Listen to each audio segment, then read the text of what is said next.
Good morning. Hello दोस्त, कैसे हो आप लोग? उम्मीद करता हूँ अच्छे होंगे, स्वस्थ होंगे, व्यस्त होंगे और मस्त होंगे। चलिए वीडियो को शुरू करते हैं। अगर रेलवे और एनटीपीसी का तैयारी करने वाला कोई दोस्त होगा तो वीडियो को भेज दीजिए। ठीक है।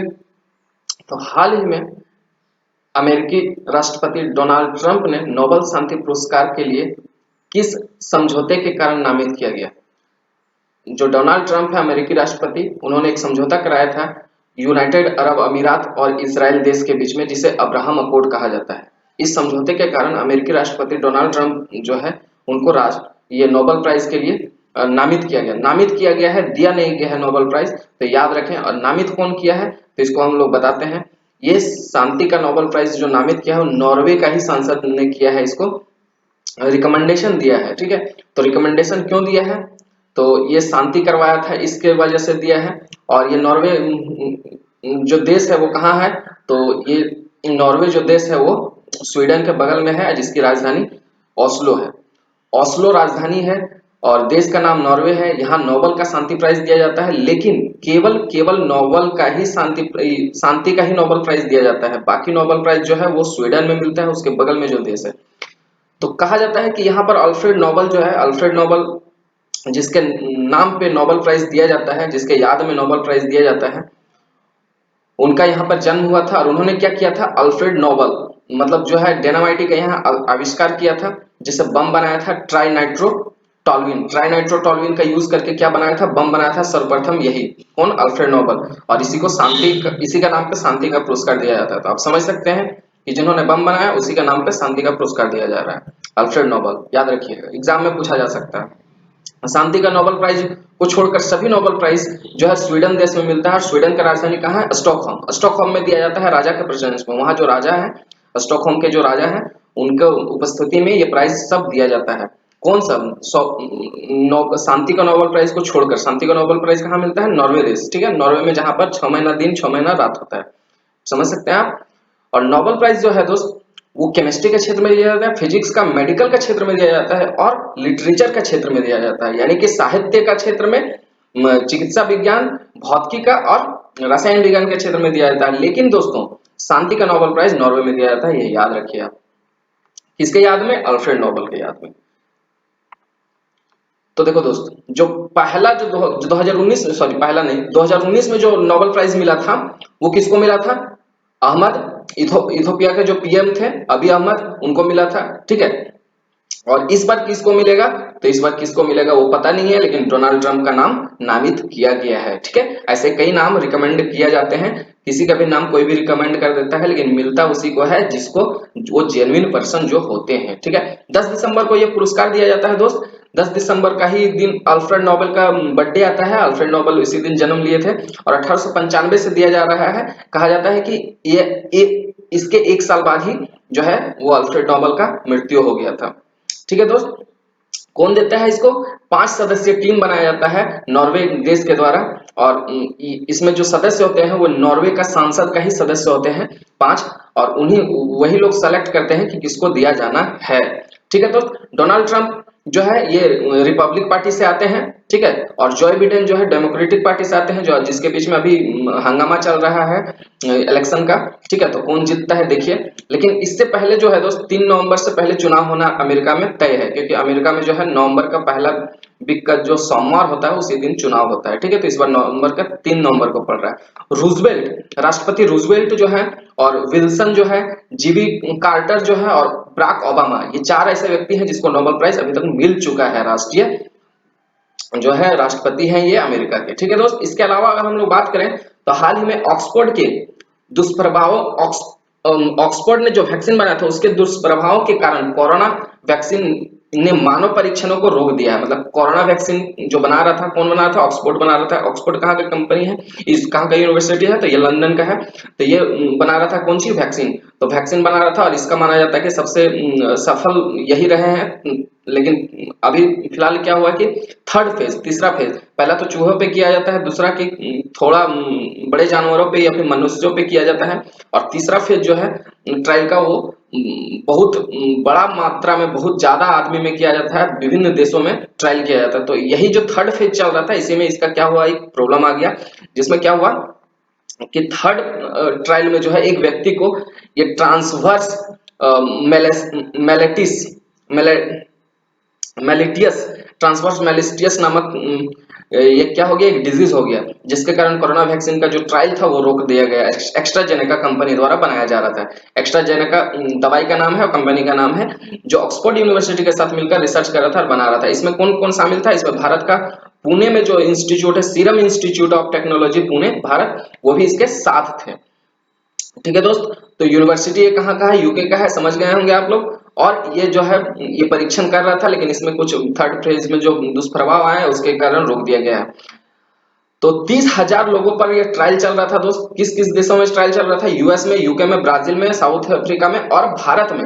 लेकिन दोस्त इंडिया में जो सीरम इंस्टीट्यूट ऑफ इंडिया है, पुणे है, सीरम इंस्टीट्यूट ऑफ पुणे, वहां पे क्या हुआ था? ट्रायल रोका नहीं गया, तो जो विवाद का कारण बना कि अब ट्रायल क्यों नहीं रोके, तो एस्ट्राजेनेका ने कहा कि यह वैक्सीन के कारण भारत में कोई ऐसा दुष्प्रभाव अभी तक नहीं आया है, इसलिए नहीं रोका है, लेकिन भारत सरकार अगर चाहती है कि इसे रोक दे ट्रायल को, तो हम रोक देंगे।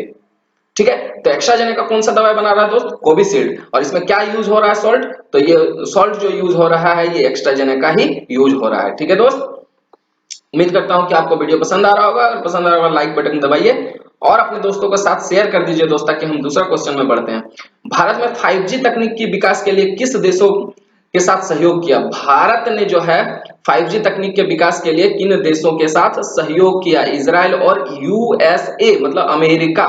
इजराइल और अमेरिका के साथ ये समझौता किया है भारत ने। क्या है मुद्दा, समझते हैं डिटेल्स में, थोड़ा समझते हैं, थोड़ा पीछे जाकर समझते हैं 5G के बारे में क्या है और क्यों समझौता किया गया। ठीक है दोस्त, पहली औद्योगिक क्रांति, उद्योगों में क्रांति जो आया दोस्त, इंडस्ट्री में जो रिवॉल्यूशन आया, ठीक है, रिवॉल्यूशन का कारण क्या था? तो ये दोस्त 1764 में यानी कि 18वीं शताब्दी में आया दोस्त। स्पिनिंग जेट, स्पिनिंग जेट एक मशीन होता है जिसके कारण कपड़ा बुना जाता है। ठीक है, पहले कपड़ा हाथ से बुना जाता था जिसमें बहुत टाइम लगता था, 7-7 दिन लग जाता था एक कपड़ा बुनने में, जो कि क्या हुआ कि एक दिन में 20 से ज्यादा कपड़ा बुनने लगा मशीन के द्वारा। मशीन का आविष्कार किया। लेकिन दोस्त इस मशीन को जो आविष्कार किया वो कौन थे?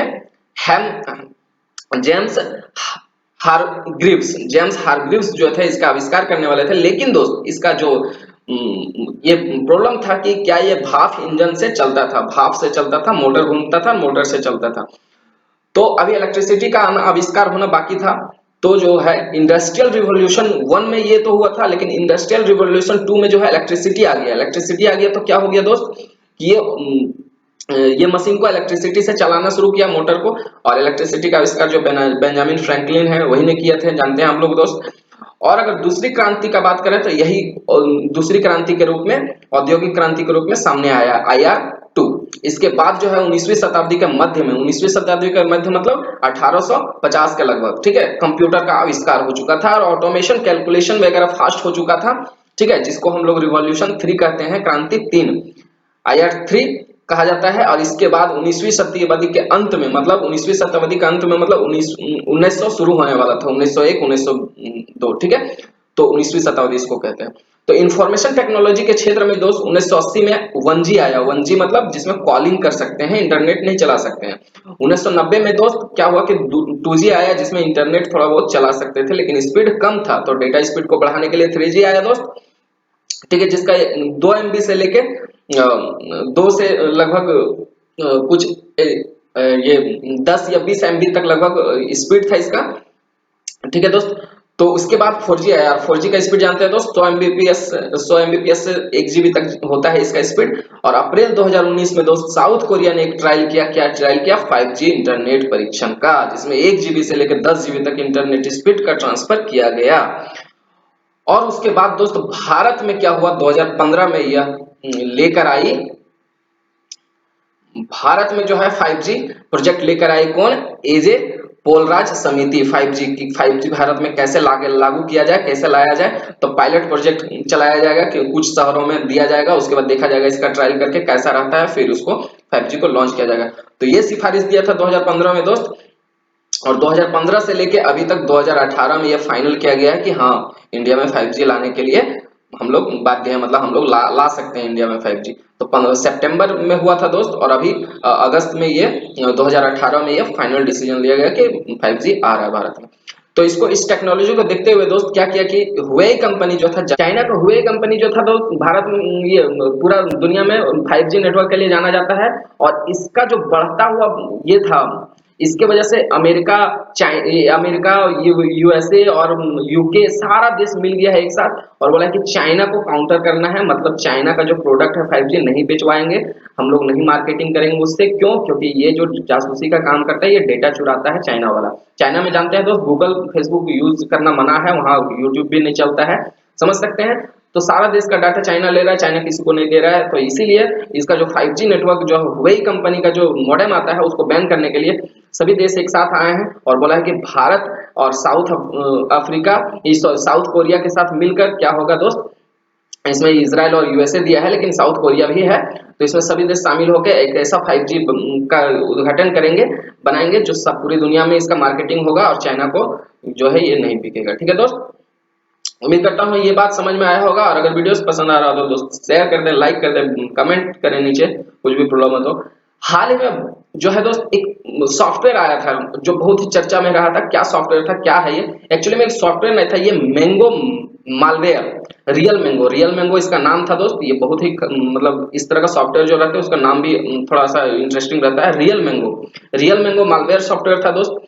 मालवेयर सॉफ्टवेयर क्या होता है कि ऐसा सॉफ्टवेयर, ऐसा एप्लीकेशन बनाया जाता है जो दूसरे को नुकसान पहुंचाने के लिए बनाया जाता है। ठीक है दोस्त, तो क्या है इसमें पूरे समझते हैं कहानी को। इंडियन रेलवे में क्या देखा गया दोस्त, एक मालिशियस सॉफ्टवेयर का यूज करते हुए देखा गया इंडियन रेलवे के अगेंस्ट में। क्या हुआ दोस्त, इसको देखा गया कौन, आरपीएफ के द्वारा। आरपीएफ क्या है, रेलवे प्रोटेक्शन फोर्स।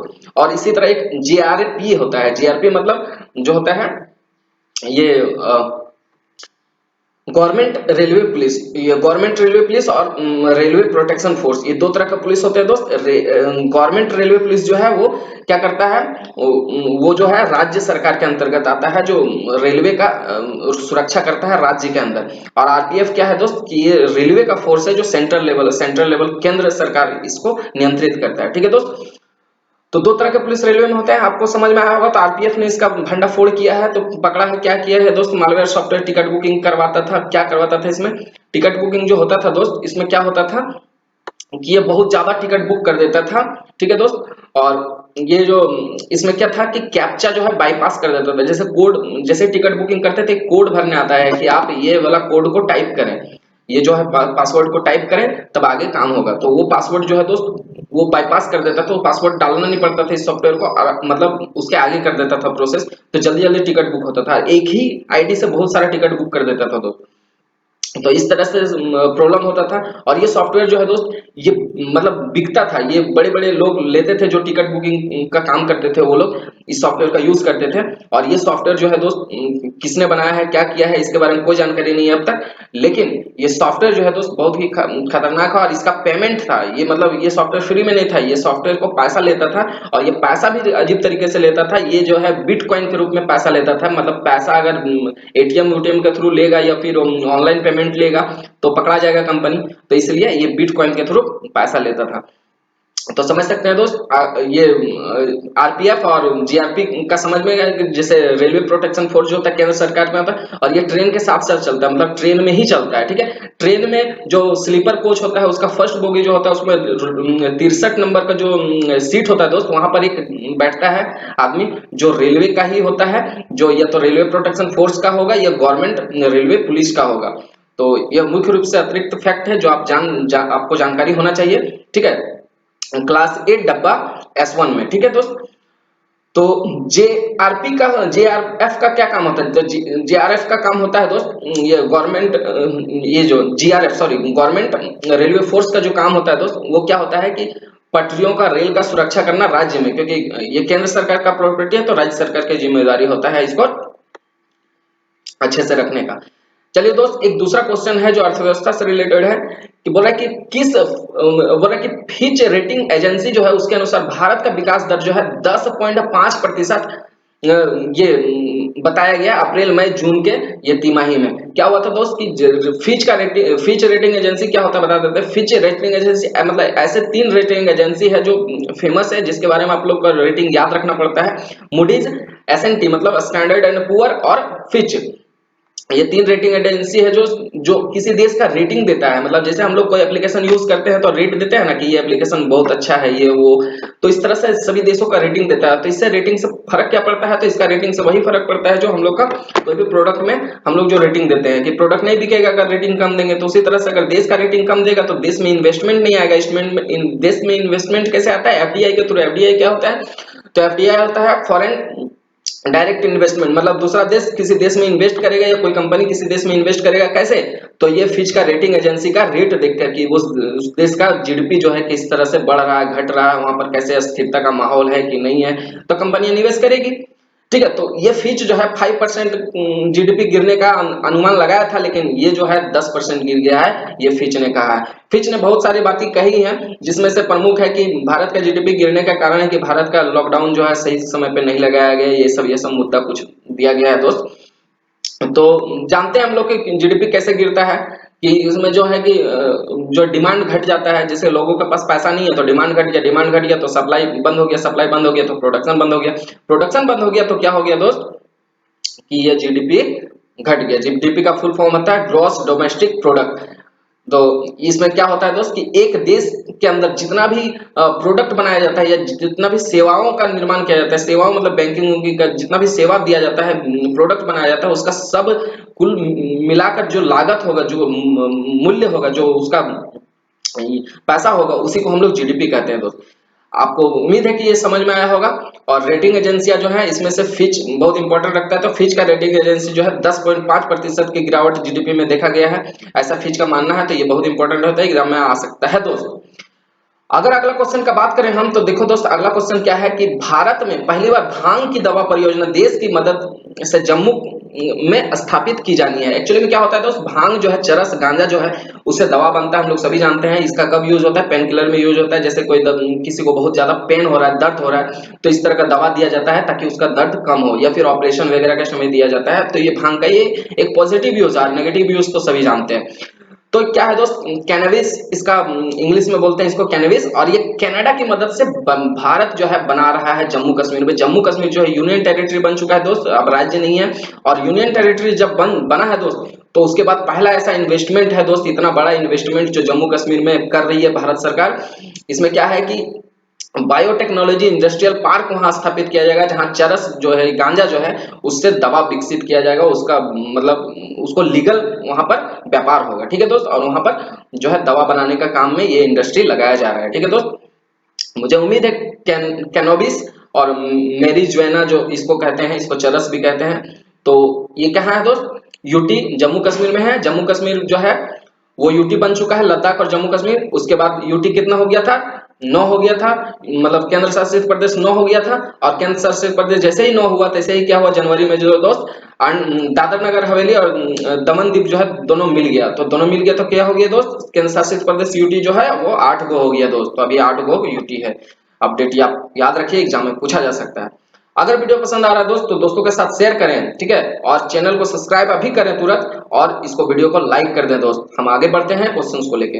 हाल ही में गोविंद स्वरूप का निधन हो गया। गोविंद स्वरूप जो है दोस्त निधन हो गया। भारतीय रेडियो एस्ट्रोनॉमी का जनक कहा जाता है, खगोल विज्ञान का जनक कहा जाता है। इन्होंने क्या कार्य किया था दोस्त, तो इन्होंने दूरबीन जो है भारत में जो है सेलेस्टियल बॉडीज, जो मतलब अंतरिक्ष में जो पिंड है, जो ये सैटेलाइट जो ये सब है, उस सबको देखने का यूज किया जाता था। ठीक है, सैटेलाइट के, तो इस पे ये महारत हासिल किया हुआ था दोस्त। TIFR, Tata institute of fundamental research, जो पुणे में है दोस्त, वहां पर एक सेंटर था रेडियो एस्ट्रोनॉमी, उनके फाउंडर थे दोस्त। तो रेडियो एस्ट्रोनॉमी जो था वो टेलीस्कोप था एक्चुअली में, और टेलीस्कोप से देखा जाता था दूर के पिंडों को। ठीक है, दूरबीन जिसे कहा जाता है। ठीक है, तो की स्थापना किया गया था दोस्त। तो ये क्या था कि रेडिएशन को भी देख सकते हैं, कॉस्मोटिक रेडिएशन, और पिंडों के बारे में, जो अंतरिक्ष से कुछ भी आ रहा है, उनका पिंड या कुछ भी आ रहा है, या फिर कौन ग्रह किसके सामने आ रहा है, दूर जा रहा है, ये सब की चीज देखने का जानकारी था दोस्त, जिससे रिसर्च होता था। तो ये एक्चुअली में दूरबीन जो है दोस्त 1970 में ही बना दिया गया था दूरबीन। और 500 मीटर लंबा है ये, और 30 मीटर का डायमीटर है, मतलब 30 मीटर लगभग ये इसका क्या है कि ये गोल है। ठीक है, तो 10 घंटे तक कंटिन्यूसली ये काम करता था, मतलब 10 घंटे तक इससे यूज किया जा सकता था।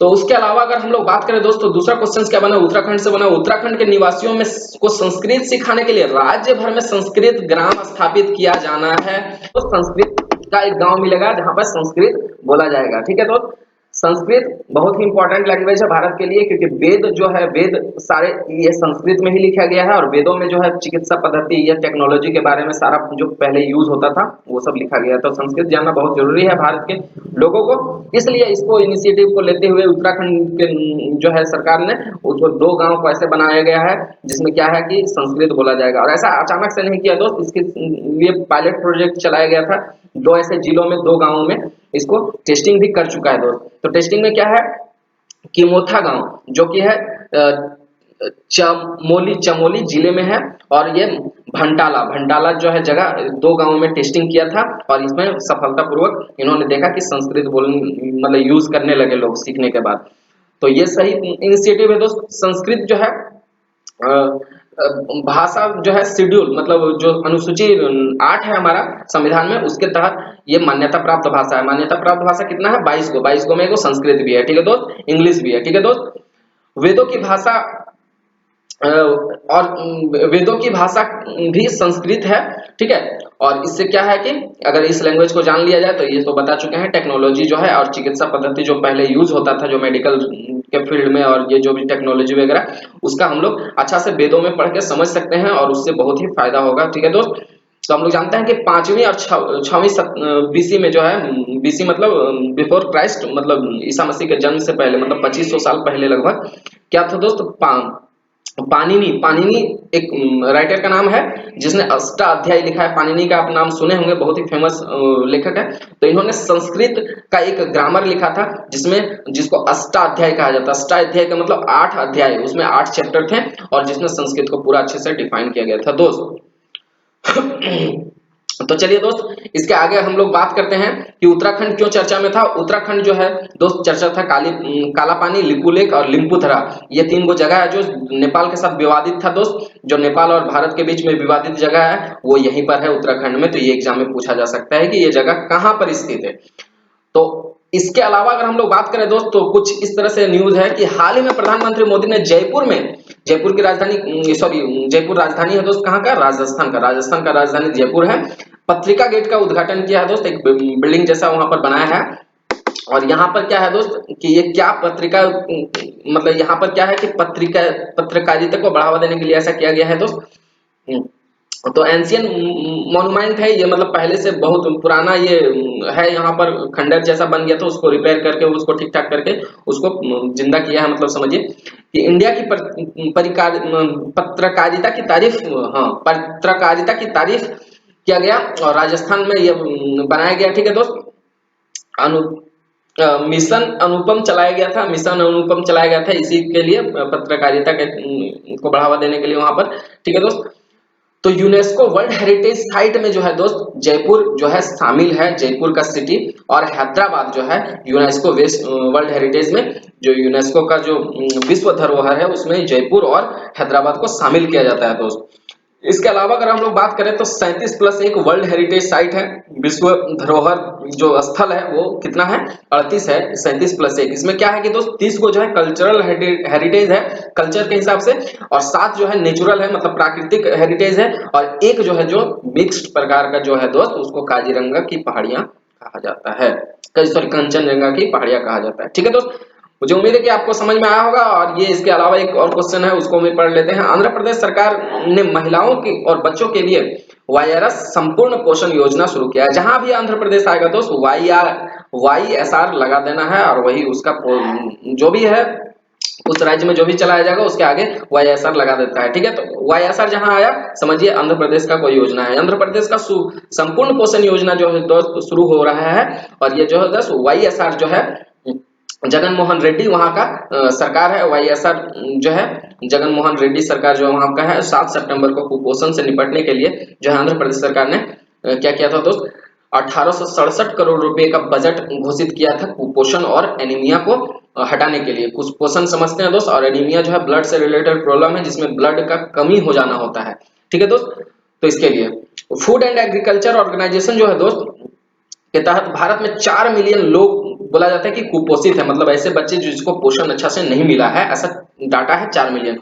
ग्लोबल हंगर इंडेक्स जो है दोस्तों 2019 में जारी किया गया था, जानते हैं, उसमें बोला जाता है कि जो हंगर लिस्ट में था भारत 102 था, और उसमें से 117 देशों में ये सर्वे किया गया था। तो समझ सकते हैं दोस्त कि भारत में कितने लोग भूखे सो जाते हैं हर दिन। तो ये बहुत ही गंभीर समस्या है, हम लोग इसको ठीक करने की कोशिश करेंगे।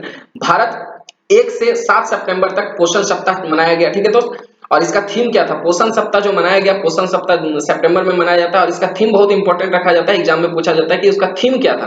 तो थीम था दोस्त, eat right bite by bite, मतलब सही खाओ और हर कोर, बाइट मतलब होता है कोर, जैसे काटते हैं हम लोग, बाइट मतलब हम लोग जो खाना को काट कर खाते हैं उसको बाइट कहा जाता है इंग्लिश। तो eat right bite by bite, ये थीम था दोस्त, और ये थीम बहुत इंपॉर्टेंट हो जाता है, आपको याद रखना ही चाहिए। मुझे उम्मीद है दोस्त कि आपको वीडियो समझ में आया होगा, और अगर नहीं समझ में आया होगा तो रोज देखिए, जरूर समझ में आएगा।